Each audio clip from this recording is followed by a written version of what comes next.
বিন্দু অনুযায়ী আমরা ফার্স্টে চিত্র এঁকে ফেলবো, তাহলে বোঝাতে একটু মানে অঙ্কটা করতে একটু সুবিধা হবে। আমরা ফার্স্টে চিত্রটা এঁকে ফেলি।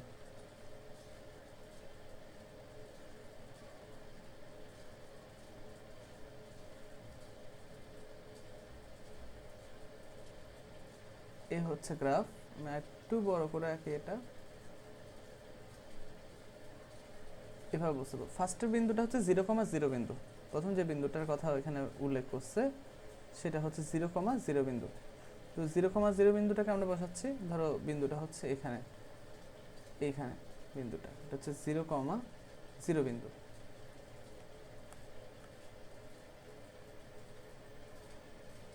এই বিন্দুটা, তাহলে এটা প্রথম বিন্দু। তারপরে বিন্দুটা হচ্ছে 0,3। তো আমরা ধরো 0,3 বিন্দুটা এখানে ধরলাম, না এটা হচ্ছে 4,0 হবে। হ্যাঁ, 4,0 বিন্দুটা ধরো আমরা এখানে ধরলাম, আর 0,3 বিন্দুটা আমরা এখানে ধরলাম। তাহলে যেটা হচ্ছে মানে ওদের সংযোগ রেখাটা বসাবো আমরা এখন। ওদের সংযোগ রেখাটা যদি বসাই, এইখানে হচ্ছে ওদের সংযোগ রেখা, এই সরে, তাহলে ব্যাপারটা একটু বুঝো তোমরা। তো এই অংশটা না লিখলেও চলে, আমি তার এমনি এঁকে দিচ্ছি আর কি। তাহলে এত বিন্দু সেটা হচ্ছে 0,0, তারপর হচ্ছে 0,3 সেটা হচ্ছে এখানে 0,3, তারপর হচ্ছে কত 4,0, এটা হচ্ছে 4,0। তাহলে আমরা নাম দিয়ে দিই এগুলোর, যেমন এটার নাম আমরা এ দিতে পারি, এটার নাম আমরা বি দিতে পারি, আর এটার নাম তো 0 দিতে পারি।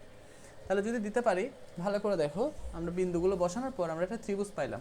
এই যে ত্রিভুজটা পাইছি, যে এইখানে ত্রিভুজটা, এই ত্রিভুজের অন্তর্খণ্ডক নির্ণয় করতে বলছে। এখন অন্তর্খণ্ডকের আমি যদি বেসিকে আসি, ভালো করে দেখো, অন্তর্খণ্ডকের বেসিক হচ্ছে, যদি আমি কোনো ত্রিভুজ নিই, ধরো এটা হচ্ছে একটা ত্রিভুজ। তো এই ত্রিভুজ নেওয়া হলে ত্রিভুজের যে কোণগুলো আছে না, এই কোণগুলোর যে মধ্যবর্তী কোণ, ত্রিভুজের কোণগুলো সমাধিখণ্ডক যেগুলো থাকে, ধরো আমি এখানে লিখলাম, এখানে যে কোণটা আছে এই কোণের সমাধিখণ্ডক হচ্ছে এটা। আবার এখানে যে কোণটা আছে সেটার সমাধিখণ্ডক হচ্ছে এটা। আবার এখানে যে কোণটা আছে সেটার সমাধিখণ্ডক হচ্ছে এটা। তাহলে কোণগুলোর সমাধিখণ্ডক মানে তিনটা কোণেরই সমাধিখণ্ডক যে বিন্দুতে মিলিত হয় তাকে বলা হয় অন্তর্খণ্ডক। এইটাকে আমরা বলবো অন্তর্খণ্ডক। এই পয়েন্টটাকে, এটাকে আমরা অন্তর্খণ্ডক বলবো। অন্তর্খণ্ডক না, মানে অন্তকেন্দ্র বলবো, এটাকে আমরা বলবো অন্তকেন্দ্র। তাহলে আমরা যেটা শিখছি, ত্রিভুজের তিনটা কোণের সমদ্বিখণ্ডকত্রয় যে বিন্দুতে মিলিত হয় তাকে বলা হয় অন্তকেন্দ্র। আশা করি বুঝছো। তাহলে আমি যদি কোনো একটা ত্রিভুজ নিই, ধরো এটা হচ্ছে একটা ত্রিভুজ, এই ত্রিভুজের যে কোনো দুটা কোণ যদি নেওয়া হয়, মানে আমাদের এই কোণ, মানে এই ত্রিভুজের এই কোণের সমদ্বিখণ্ডকটা কি বের করতে পারবো আমরা? কোণের সমদ্বিখণ্ডক যে দুইটা সরলরেখা দেওয়া থাকলে, যেমন এটা একটা সরলরেখা, এটা একটা সরলরেখা, তাহলে দুটো সরলরেখা দেওয়া থাকলে তাদের সমদ্বিখণ্ডক বের করা যাবে না? অন্তর্খণ্ডক বের করা যাবে না? অবশ্যই যাবে। এখানেও দুটো সরলরেখা আছে, তাদের অন্তর্খণ্ডক বের করা যাবে না? ধরো ওদের অন্তর্খণ্ডক হচ্ছে, ধরো এটা, ধরো এটা হচ্ছে ওদের অন্তর্খণ্ডক, তাহলে বের করা যাবে, ওরা পরস্পর এখানে মিলিত হয়েছে, এরকম আর কি। তো অন্তর্খণ্ডক যে বিন্দুতে মিলিত হবে সেটাই হচ্ছে অন্তঃকেন্দ্র। তো আমাদের এখানে প্রশ্ন বলছে যে অন্তর্খণ্ডক কোন সমূহের অন্তর্খণ্ডক নির্ণয় করো এবং দেখাও যে তারা সমবিন্দু। অর্থাৎ তিনটা অন্তর্খণ্ডক আমরা বের করব। ফার্স্টে ধরো আমরা যদি বলি যে এই ত্রিভুজটা দিয়ে বোঝাচ্ছি, ত্রিভুজ এখানে যেটা আছে সেটা দিয়ে বোঝাচ্ছি। ধরো আমি একটু বড় করে আঁকতেছি, এটা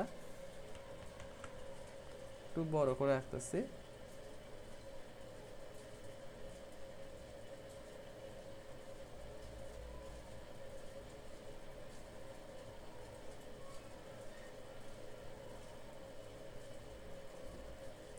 ও, এটা হচ্ছে এ 4,0, আর এটা হচ্ছে 3,0 মেবি, না 0,3, আর এটা বি। তো আমরা যদি বলি যে ওদের অন্তর্খণ্ডক যদি বের করতে হয়, ভালো করে দেখো, আমাদের কাছে তো অনেকগুলো ইয়ে আছে, মানে তিনটা বাহু আছে। তাহলে ওয়ে, ওয়ে হচ্ছে কিন্তু এক্স অক্ষ, তাহলে ওয়ে রেখার সমীকরণটা আমরা ইজিলি বের করতে পারতেছি। ওয়ে রেখার সমীকরণ হচ্ছে ওয়াই ইকুয়াল টু হচ্ছে 0, আর ওবি হচ্ছে মূলত ওয়াই অক্ষ, যেহেতু এটা 0,0 বিন্দু, তাহলে এটা মূল বিন্দু থেকে এটা হচ্ছে ওয়াই অক্ষ বোঝাচ্ছে, নাহলে পাশের চিত্রে দেখো যে ওবি হচ্ছে ওয়াই অক্ষ বোঝাচ্ছে। তাহলে এই যে ওবি, এটার আমরা সমীকরণ বলতে পারি এক্স ইকুয়াল টু 0। তাহলে এইটা হচ্ছে এক্স ইকুয়াল টু 0 আর এটা হচ্ছে ওয়াই ইকুয়াল টু 0। তাহলে ওদের মধ্যবর্তী যে সরলরেখাটা যাবে এটা তো আমরা ইজিলি বের করতে পারবো না, সমাদ্বিখণ্ডকের মানে এই অংশটা। তো এদের মধ্যবর্তী কোণ কত ডিগ্রি? 90 ডিগ্রি। তাহলে ওদের সমদ্বিখণ্ডক যেটা সেটা অবশ্যই এক্স অক্ষের ধনাত্মক দিকের সাথে 90 ডিগ্রি কোণ উৎপন্ন করবে, ঠিক আছে? না সরি 45 ডিগ্রি কোণ উৎপন্ন করবে। তার 90কে 2 দিয়ে ভাগ করলে যেটা আসে সেটা মাঝখান দিয়ে যাবে না সমদ্বিখণ্ডক, সেটা। তারপরে এটা চাইলে আমরা অঙ্কের মাধ্যমে বের করে দেখাতে পারি। আমরা তাহলে ফার্স্টে ওবি এবং ওএ এর মধ্যবর্তী কোণটা যদি লিখি, যে ওবি, এই যে ওবি আর ওএ এর মধ্যবর্তী কোণ, তাহলে ওবি আর ওএ এর মধ্যবর্তী কোণ কত হবে? ওবি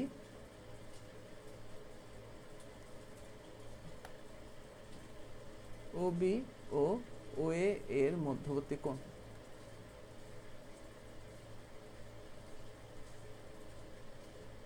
তাহলে ওদের দুজনের মধ্যবর্তী কোণ কেমনে বের করা যায়? আমরা তো জানি সূত্রটা, মনে আছে?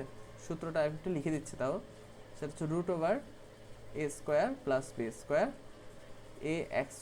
a1x, এখানে 1 হবে, a1x plus b1y plus c1 equal to plus minus √a1² plus b1² আর এখানে হবে, এখানে 2 হবে, 2 এখানে হবে a2x plus b2y plus c2। তো আমরা এখানে যেটা পাচ্ছি, আমার মানগুলো যদি বসাই, যেমন ওবি আছে না, ওবির সমীকরণ কি ছিল দেখো, ওবির সমীকরণ ছিল x ইকুয়াল টু 0, আর ও এর সমীকরণ কি ছিল? এই যে ও এর সমীকরণ ছিল y equal to 0, y equal to 0 ছিল। তাহলে আমরা যদি মানগুলো বসাই এখন, খুব ভালো করে দেখবা, এই যে এটার ক্ষেত্রে যেটা আসতেছে, এটার মান হয়ে যাবে তোমার, যেহেতু এখানে শুধু a আছে, শুধু 1 থাকবে, আর b তো নাই, আর কিছুই নাই, তাহলে এটা হবে 1√1², আর এখানে হবে পুরো সমীকরণ যেমন আছে তেমন বসে দেবো, অর্থাৎ x equal to plus minus, এখানে একই হবে, আশা করি তোমরা এটা বুঝতেছো, আর এখানে হবে y।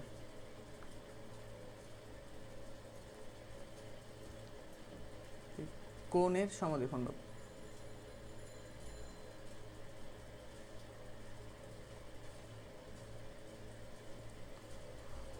তো আমরা এখানে এটা কাটা যাবে, তাহলে x equal to plus minus Y.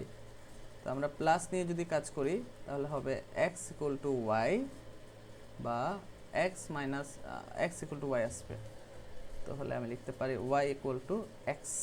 দেখো, আর মাইনাস নিয়ে কাজ করলে y ইকুয়াল টু আসবে মাইনাস এক্স। আমি কোনটা নিব ভালো করে প্রশ্ন করে, ভালো করে চিন্তা করে দেখো। আমি যেহেতু সমদ্বিখণ্ডকটা আঁকতেছি, এটা এই যে সমদ্বিখণ্ডকটা আঁকতেছি, তো সমদ্বিখণ্ডক আঁকলে এই হচ্ছে সমদ্বিখণ্ডকটা। তাহলে তোমরা আমাকে বলো যে এই সমদ্বিখণ্ডকটা যে আমরা আঁকলাম, এই সমদ্বিখণ্ডকের ঢাল কি? বাম থেকে ডানে উপরের দিকে যাচ্ছে, সমদ্বিখণ্ডকের ঢালটা পজিটিভ হবে। তাহলে এখানে এটার সমদ্বিখণ্ডকের ঢালটা পজিটিভ না, এর ঢালটা পজিটিভ, তাহলে আমরা সমীকরণ এটা নিব, অর্থাৎ এটা নিব। তাহলে এটা নিয়ে কাজ করলে যেটা আসবে সেটা হচ্ছে x minus y equal to 0। তাহলে ওর সমীকরণ হচ্ছে x minus y equal to 0। তাহলে আমরা একটা সমদ্বিখণ্ডকের সমীকরণ পেয়ে গেছি। এবার একই রকমভাবে ওদের মধ্যবর্তী সমদ্বিখণ্ডকের সমীকরণ আমরা বের করব, এবং ওদের মধ্যবর্তী সমদ্বিখণ্ডকের সমীকরণটা বের করব, ঠিক আছে? আচ্ছা, তাহলে আমরা যদি এগুলো বের করতে চাই, তাহলে আমাদেরকে এবার আমরা ধরো ওএ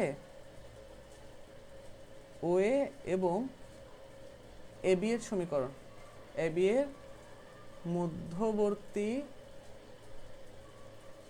কোণের সমদ্বিখণ্ডক,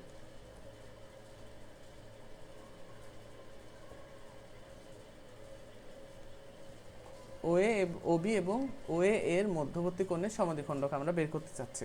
তো সমদ্বিখণ্ডক যদি বের করতে চাই, ওবি হচ্ছে এক্স ইকুয়াল ওএ, এই যে ওএ হচ্ছে ওয়াই ইকুয়াল টু 0, তাহলে ওর সমীকরণ হচ্ছে ওয়াই ইকুয়াল টু 0। আর এবির কথা যদি আমরা বলি, এবির সমীকরণ আমরা এখন বের করে নাই। দেখো এখানে বলছে 4,0, এখানে বলছে 3,0।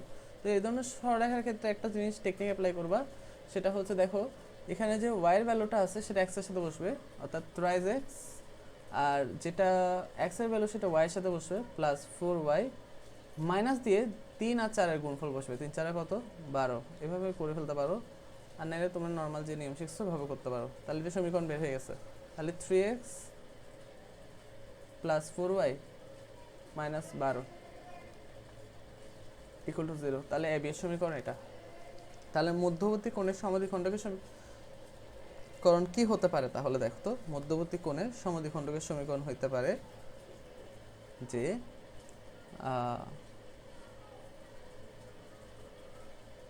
এটা হতে পারে রুট ওভার, এটা 1 আছে 1 স্কোয়ার, উপরে হবে শুধু y equal to plus minus root over 3 square plus 4 square, এটা হবে 3 ইন্টু 3x, যেমন আছে সমীকরণ তেমন বসে যাবে, -12।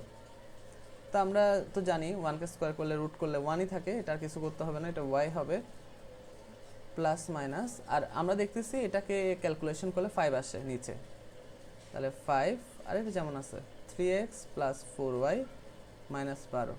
তো 5টা সমান চিহ্ন পাশে চলে গেলে হবে 5y ইকুয়াল টু হবে plus minus 5x plus 4y minus 12। এই প্লাস মাইনাসটা আমরা সমান চিহ্ন পাশে নিয়ে যেতে পারবো, তাহলে এটা হবে প্লাস মাইনাস 5y, তাহলে হবে 5x প্লাস 4y মাইনাস 12। আমরা প্লাস নিয়ে কাজ যদি করি তাহলে যেটা আসবে এটা 5y প্লাস হয়ে যাবে, যেটা পাশে গেলে মাইনাস হবে, তাহলে এটা হবে 3x minus y minus 12 equal to 0। তো এখান থেকে আমরা যেটা পাবো সেটা হচ্ছে y equal two 5x minus 12, যেটা ঢাল ধনাত্মক। আর আমি যদি মাইনাস নিয়ে কাজ করি তাহলে যেটা থাকতেছে মাইনাস নিয়ে কাজ করলে সেটা হচ্ছে, এটা মাইনাস যদি হয় মাইনাস 5y হয়, তাহলে এটা সমান চিহ্ন ওপাশে চলে গেলে প্লাস হয়ে যাবে, অর্থাৎ 9y হয়ে যাবে। তাহলে আমি লিখতে পারি 3x plus 9y minus 12 equal to 0 হবে। তো তখন আমি যদি এগুলোকে সমান চিহ্ন পাশে নিয়ে যাই, 9y ইকুয়াল টু হবে মাইনাস 3x প্লাস 12। আমি যদি আবার 3 দিয়ে 9 দিয়ে সবাইকে ভাগ করে দিই, এটা হবে y equal to minus 1/3 x plus 12কে 9 দিয়ে ভাগ করলে যেটা আসবে সেটা হচ্ছে 4/3। এটা এরকম আসবে সমীকরণটা। তো সমীকরণটা যদি এরকম আসে, মানে এখানে আমরা দেখতেছি যে আমাদের ঢাল ছিল, আমাদের যে ঢালটা ছিল এই দেখো এই ঢালটা কিন্তু ঋণাত্মক আসছে। ঢাল ঋণাত্মক আসা মানে হচ্ছে যেটা x অক্ষের ধনাত্মক দিকের সাথে স্থূল কোণ উৎপন্ন করছে, আর ওর ক্ষেত্রে ঢালটা আসছিল পজিটিভ বা ধনাত্মক। ঠিক আছে, তো আমরা দেখব কোনটা হয়। দেখো এটা ছিল OA এবং AB এর মধ্যবর্তী কোণ, তাহলে এটার মধ্যবর্তী কোণ, তাহলে এটার মধ্যবর্তী যদি হয় তাহলে আমরা এটার ক্ষেত্রে যেটা করতে পারি সেটা হচ্ছে এটা ছিল অন্তর্খণ্ডক। ঠিক আছে, এটা অন্তর্খণ্ডক ছিল। তো এটা যদি অন্তর্খণ্ডক হয় এই দুইটা কোণের, তাহলে এটা দেখো তো, এটা বাম থেকে ডানে নিচের দিকে যাচ্ছে না, তাহলে এটার ঢাল হবে ঋণাত্মক। তাহলে ঢাল ঋণাত্মক এটা না, তাহলে আমরা সমীকরণ এটা নিব, এই সমীকরণটা নিব। দেখো এই সমীকরণটা নিব, 3x plus 9y minus 12 equal to 0। 3x plus 9y minus 12 equal to 0, minus 12 ছিল, হ্যাঁ। তাহলে আমরা আরেকটা সমীকরণ বের করে ফেলতে পারছি। ঠিক একই রকমভাবে আমরা এই সমীকরণটাও বের করব, কোনটা? OB এবং OA এর সমীকরণটা বের করব। তাহলে OB এবং OA এর সমীকরণটা কি হবে ভালো করে দেখো। আমরা যদি OB এবং OA এর সমীকরণটা বের করি, আমি আরেকটা পেজ নিব। OB যেটা মানে হচ্ছে x OA হবে না AB হবে, যে BA লিখে দিই, BA রেখার, তোমরা AB লিখো, হ্যাঁ, রেখার মধ্যবর্তী কোণের সমদ্বিখণ্ডকের সমীকরণ।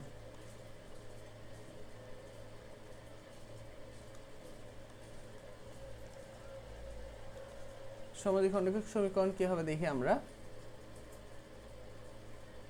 যেহেতু OB সমীকরণ, এটা BA ছিল কিরকম, 3x plus 4y minus 12 equal to 0 ছিল OB, মানে AB একটা আর কি। তাহলে আমরা এখানে লিখবো রুট ওভার -1 হোল স্কোয়ার, উপরে হবে x ইকুয়াল টু হবে প্লাস মাইনাস, এখানে আমরা লিখতে পারি root over 3 square plus 4 square, উপরে হবে 3x প্লাস 4y মাইনাস 12। তো আমরা এরপর লিখতে পারি, দেখো, that এখানে আমরা লিখতে পারি এটা 1 হয়ে যাবে, এটা শুধু এক্স আর প্লাস মাইনাসটা এদিকে নিয়ে আসা যায়, প্লাস মাইনাস ঠিক আগেরটা মতোই অনেকটা, তাহলে এটা হবে thrice x plus 4y minus 12। দেখো এখানে একটা 5 আছে, মানে 5 নিচে একটা 5 থাকবে, সেটা সমান্তরাল বসে গেলে উপরে উঠে যাবে, তাহলে আমি 5টা এখানে দিতে পারি। তাহলে আমরা এখন যদি প্লাস নিয়ে কাজ করি তাহলে যেটা পাবো এটা প্লাস 5x হয়ে যাবে। তাহলে প্লাস 5x যদি হয়ে যায়, এগুলো এই পাশে চলে আসলে আমরা যদি প্লাস নিয়ে বসাই আর কি, তাহলে এই পাশে 2x প্লাস 12, তাহলে 4y ইকুয়াল টু হবে 2x প্লাস 12। তা আমরা দেখবো এটা ঢালটা কেমন, y equal two 1/2x plus 3, তাহলে ঢালটা কিন্তু ধনাত্মক, খেয়াল রাখিও। আবার আমি যদি মাইনাস বসাই, তাহলে মাইনাস বসালে কি আসতে আসতে দেখো যদি মাইনাস হইতো, তাহলে মাইনাস হলে এটার পাশে আসলে আরও মাইনাস হয়ে যেত, তাহলে এটা আসতো minus 8x plus 12 equal to হচ্ছে y 4y, 4 দিয়ে যদি সবাইকে ভাগ করে দিই y ইকুয়াল টু আসবে মাইনাস 2x প্লাস 3, আমরা 4y দিয়ে 4 দিয়ে ভাগ করে দিচ্ছি, তাহলে ঢালটা কিন্তু ঋণাত্মক আসে। তাহলে ঢাল ধনাত্মকটা নিব না ঋণাত্মক নিব সেটা বুঝতে হবে। ঢাল আমরা দেখো এই সমীকরণটা যদি আমরা দেখি, মানে এটার সমাধিখণ্ডকটা যদি আমরা দেখি, তো সমাধিখণ্ডকটা হয় এরকম যে এইটা হচ্ছে এটা হচ্ছে সমাধিখণ্ডক,